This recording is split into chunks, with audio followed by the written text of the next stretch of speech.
Probably one of the greatest things about Android is the fact that it is so customizable. You'd be pretty hard-pressed to find two Android phones or tablets that look exactly alike. So with that in mind, we know certainly that sometimes you want to see how other people structure their Android phones and devices, and you're just kind of curious to see what kind of functionality they're taking advantage of.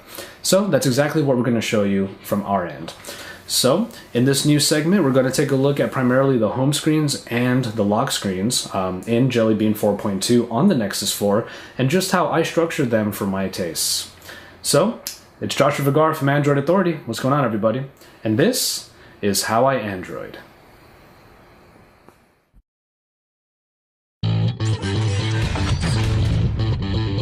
Alright, so let's go ahead and jump right in. So, obviously, this is the Google Nexus 4. This is the, there you go. This is the phone sporting the latest version of Android, Jelly Bean 4.2, which added a lot of functionality to the two parts of the experience that we're going to take a look at today, which is the lock screen and the launcher.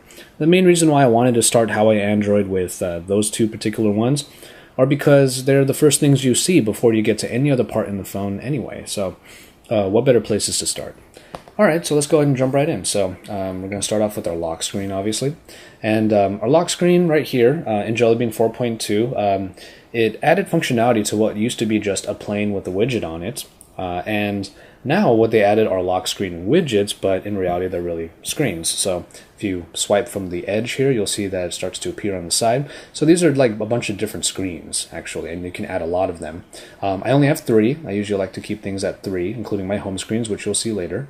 So let's just jump right in on the left side there. On the leftmost screen, the first one, I have my calendar. Pretty self-explanatory. I just like to have my appointments available so I can either add one or see what's coming up next.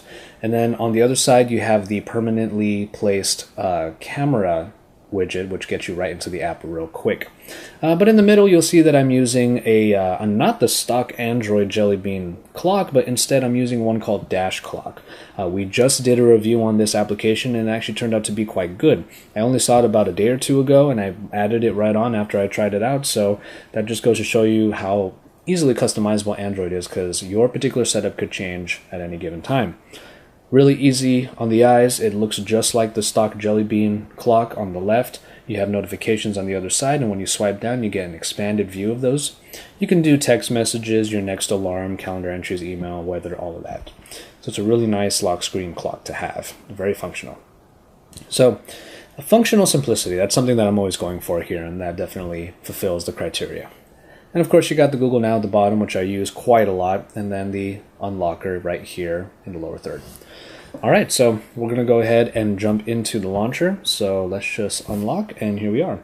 You'll see that I'm not using the stock launcher that comes with Jelly Bean 4.2. The reason being is, as much as I love it, there are a couple launchers out there that keep the same design motif as the stock launcher, which is what I love about it, but also add some extra functionality underneath to make things a little bit more customizable and a little bit easier.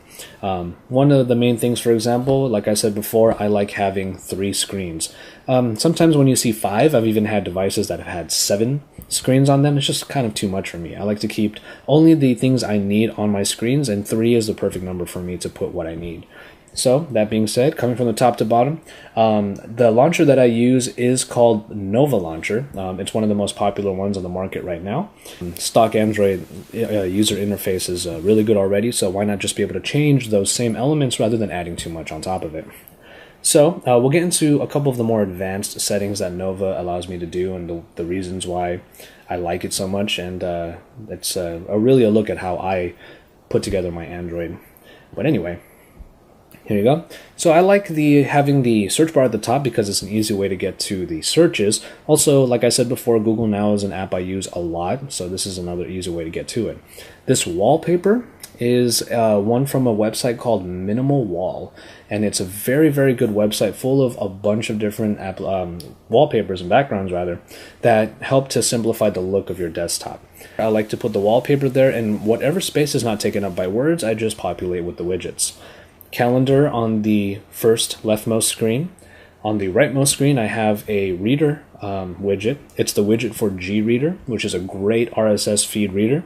And I have it set, of course, to Android Authority. So if I ever want to get some news reading done, I can just go over to my rightmost screen and I will be able to look at the headlines and read from there. So the one in the middle is a little bit more important.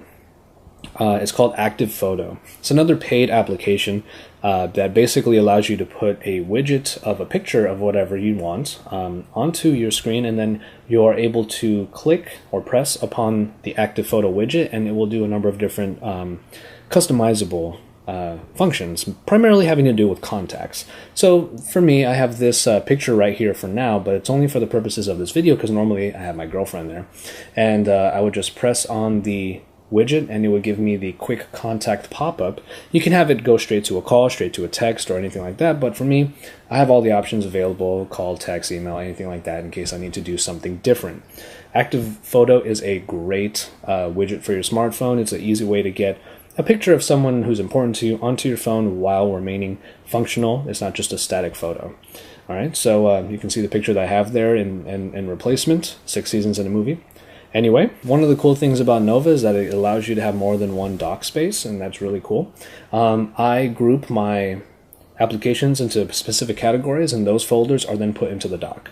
So we have communications right there for obvious reasons, messaging, quite a few messaging apps there. I always have an app drawer button in the middle because if someone takes my phone and they happen to be on the other dock and they're kind of confused, they can always click on that and find what they want to find. Connecting right here for the browser and a few services, and finally the photography, of course, at the end. So these are the apps I use on a daily basis, but on the other screen I have ones that are regularly used but maybe not daily, like readers, like the GReader, like I told you before, also Reddit, all of my social programs right there, app drawer button, navigation, maps. I do use Yelp quite a bit as well to find a nice little cafe nearby in order to work, and finally the media. So yeah, that's pretty much it, but I wanted to show you one last thing. One great thing that I love about Nova Launcher is the ability to add gestures. Gestures in general, like if you were going to just, this is a simple one, if you were to hold on the home screen on any other blank space, this would come up with different things you can add to the home screen, kind of like earlier versions of Android. But also you can double tap, and that brings up the Nova settings, but those aren't really the ones that I use. The ones that I use involve a 2-finger swipe. So let's imagine that I am talking to somebody and they want to schedule lunch with me. I'll just bust out my phone, unlock it, do a 2-finger swipe down, and my calendar appears right there.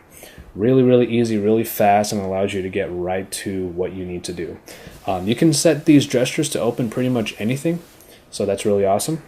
I can also swipe upwards, and that one in particular is for Google Drive, which is, to me, I use Google Drive, yes, but I use it primarily as the Docs functionality. I like using it because if I make a document inside of Google Drive, it's just like in Google Docs, since they've merged the two.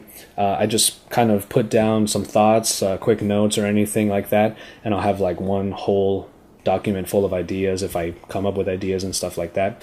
So hope you enjoyed the video. We're going to be coming out with more versions, or more episodes rather, of How I Android, dealing with a lot of different tasks that we need to do in our daily lives, like taking pictures, maybe even uploading to Instagram for whatever reason, or things like navigation or connectivity, jotting down notes, like for me when I do my Google Drive. Alright, so that was just a quick look at what I do on my Android device, at least in terms of how I structure my launcher and the lock screens. And it's just a quick look that is available for you, so that if you look at someone else's setup on their phone, it'll give you ideas on how to customize your phone. And that's one of the great things about Android, is that it is so highly customizable that no two phones are essentially the same. Now remember, we have videos coming out all the time on the Android Authority channel, so make sure you subscribe to the channel, either down below on the subscribe button, or we're going to put one up right there. Alright guys, well, thank you so much, and remember to stay tuned to AndroidAuthority.com, because it is your source for all things Android.